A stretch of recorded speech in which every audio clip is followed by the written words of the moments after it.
President made his move, his plan to curb gun violence in America. He said 900 Americans have been killed by guns in the 1 month since Newtown.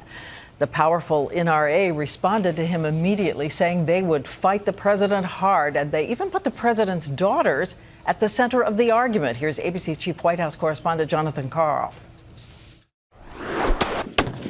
As gun sales across the country continue their record pace, gun advocates reacted swiftly to the president, declaring they will fight his proposals on every level. In Mississippi, the governor said he wants to make it illegal in his state to enforce any new federal gun law.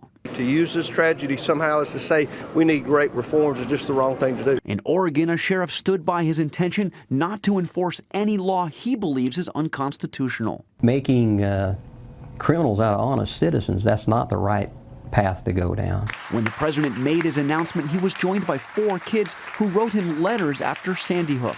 These are some pretty smart letters from some pretty smart young people. Julia said, Julia, where are you? There you go. I'm not scared for my safety, I'm scared for others. Rush Limbaugh mocked that.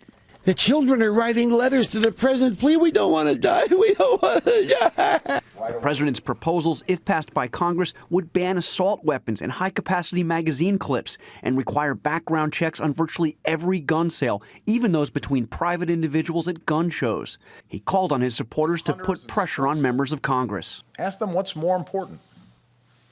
Doing whatever it takes to get a A grade from the gun lobby that funds their campaigns, or giving parents some peace of mind when they drop their child off for first grade.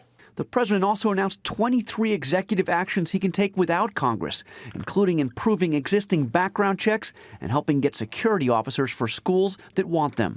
Even before the announcement, the National Rifle Association took a personal shot at the president, calling him an elitist hypocrite. Then why is he skeptical about putting armed security in our schools when his kids are protected by armed guards at their school? The White House called that repugnant and cowardly. The NRA did not back down.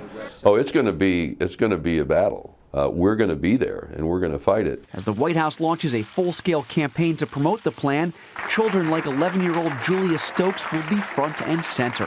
What made you decide to write to the president? Well, I was so overwhelmed with sadness about the Sandy Hook shooting, and I knew as one person I couldn't do anything, but I knew President Obama could. The president's first task is to convince members of his own party to support his plan, specifically the 11 Democrats in the Senate who have an A or a B rating from the NRA. Without their support, Diane, his plan doesn't have a prayer of passing. At the White House, Jon Karl. Thanks, John.